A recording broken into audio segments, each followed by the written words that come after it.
Hi guys, welcome to okay cricket Tamil. இந்த வீடியோவில் நான் இதை பற்றி சொல்லித்தரேன்னு சொல்லிட்டு பார்த்தீங்கன்னா இன்ஃபிங். ஸோ இன்ஃபிங் பால் எப்படி போடணும் அப்படிங்கிறத இந்த கிளாக்கை வச்சு நான் உங்களுக்கு சொல்லித்தர போகிறேன். ஸோ வீடியோ ஃபுல்லாக பார்க்கறதுக்கு முன்னாடி நம்ம சேனல் மறக்காமல் சப்ஸ்கிரைப் பண்ணிக்கோங்க. ஸோ வாங்க வீடியோக்குள்ள போகலாம்.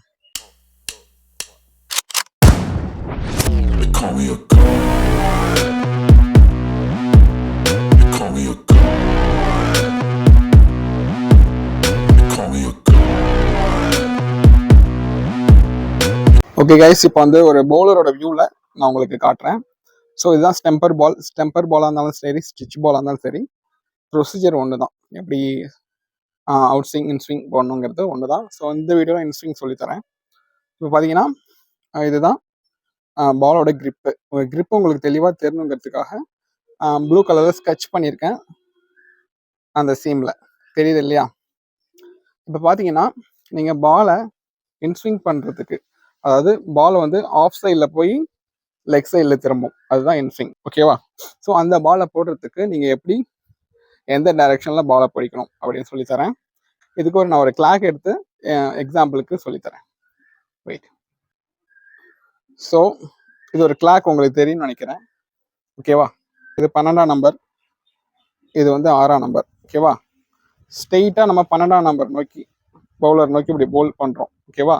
இந்த பால் ஸ்ட்ரெயிட்டாக போய் அப்படியே லெக் சைடில் திரும்பும், இதுதான் இன்ஸ்விங் அப்படின்னு சொல்லியிருக்கேன். ஸோ நீங்கள் எந்த டைரெக்ஷனில் பால் பிடிக்குன்னு சொல்லி பார்த்தீங்கன்னா சென்டர் ஆஃப் த பாயிண்டில், இப்போ கிளாக்கில் சென்டர் ஆஃப் த பாயிண்டில் பால் அப்படி வச்சுக்கோங்க. நீங்கள் அந்த சீமை எந்த பக்கம் திரும்பணும்னு சொல்லிட்டு பார்த்தீங்கன்னா 2ஆம் நம்பரை நோக்கி, தெரியுது இல்லையா? 2ஆம் நம்பரை நோக்கி சீமை திருப்புங்க, அப்படி வச்சுக்கோங்க. இப்போ இப்படி வச்சுட்டிங்கன்னா இப்போ சீம் வந்து 2ஆம் நம்பர் பார்த்து இருக்கணும். ஸோ பால் வந்து ஸ்ட்ரெயிட்டாக போகணும், சீம் வந்து 2ஆம் நம்பரை பார்த்து இருக்கணும். பால் இப்படி நேராக போகும்போது பால் சுற்றிக்கிட்டே போகணும். இந்த ஒரு ரொட்டேஷனில் ஸ்ட்ரெயிட்டாக போயிட்டே இருக்கணும் 2ஆம் நம்பரை பார்த்து. ஸோ இப்போ கடிகாரத்தை கீழே வச்சோன்னா, ஸோ அதோட சென்டர் ஆஃப் த பாயிண்டில் வச்சோன்னா அதோட டைரெக்ஷன் 2ஆம் நம்பரை பார்த்து இருக்கணும், அதோட கிரிப்போட டைரெக்ஷன். இப்படி வச்சுக்கிட்டு பாலை நீங்கள் இப்படி கிராஸாக பிடிக்கணும். ஓகேவா? இப்போ சீம் பார்த்தீங்கன்னா 2ஆம் நம்பரை பார்த்து இருக்கும். ஓகேவா? பாலை விடும்போது இப்படி சுற்றிக்கிட்டே விடும்போது மெயினான விஷயம் தாங்க, இப்படி பாலை சுற்றி விடணும். எந்த அளவுக்கு ரொட்டேஷன் பண்ணி விடுறீங்களோ அந்த அளவுக்கு பால் திரும்பும். ஸோ அதுதான் மெயின். பால் நேராக போகணும், ஆனால் வந்து சீம் வந்து 2ஆம் நம்பரை பார்த்து சுற்றிக்கிட்டே போகணும்.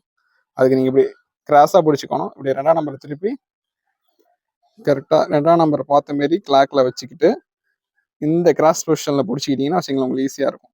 இதை விடும்போது சுற்றி விடுங்க, ஆனால் ஸ்ட்ரெயிட்டாக விடணும், ஆனால் சுற்றி விடணும்.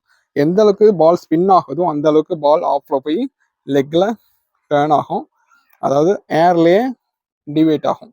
அதை பார்க்குறதுக்கு ரொம்ப அழகாக இருக்கும். ஸோ அதுக்கு நீங்கள் நான் சொன்ன அந்த ப்ரொசீஜராக ஃபாலோ பண்ணணும். மெயினான விஷயம், பால் வந்து எந்த அளவுக்கு ஃபாஸ்ட்டாக ஸ்பின் ஆகிட்டே சுற்றிக்கிட்டே போகுதோ அந்த அளவுக்கு பால் வந்து அப்படி திரும்பும் காற்றுல. ஸோ ஓகேவா? பார்த்தீங்கன்னா இது வந்து கொஞ்சம் சுரசுரமான பகுதி, இதில் நேம்லாம் எழுதியிருக்காங்க, பள்ளமாக இருக்குது. இந்த இடத்துல வழவழப்பாக இருக்குது இல்லையா?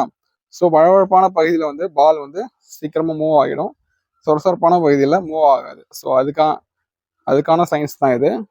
ஸோ நீங்கள் பாலை நீங்கள் விடும்போது சொரசொரப்பான பகுதியில் டிவியேட் ஆகி அப்படியே லெக் சைடில் வளையும். ஓகே கைஸ், இந்த வீடியோ உங்களுக்கு பிடிச்சிருந்தா கண்டிப்பாக லைக் பண்ணுங்க, கமெண்ட் பண்ணுங்க. இதுமாரி கிரிக்கெட் பற்றின யூஸ்ஃபுல்லான டிப்ஸை நீங்கள் தொடர்ந்து தெரிஞ்சுக்க நம்ம சேனல் மறக்காமல் சப்ஸ்கிரைப் பண்ணிக்கோங்க. இதுமாரி கிரிக்கெட் டிப்ஸோட அடுத்த ஒரு வீடியோவில் சந்திக்கும் வரை நான் ராஜ்கமல். இது நம்ம channel okay cricket Tamil. Bye. I'm about to go off like a weapon, fuel to the top, got a filled up engine. In my thoughts obsession, I will not stop, no I'm never second guessing. I got a God complex.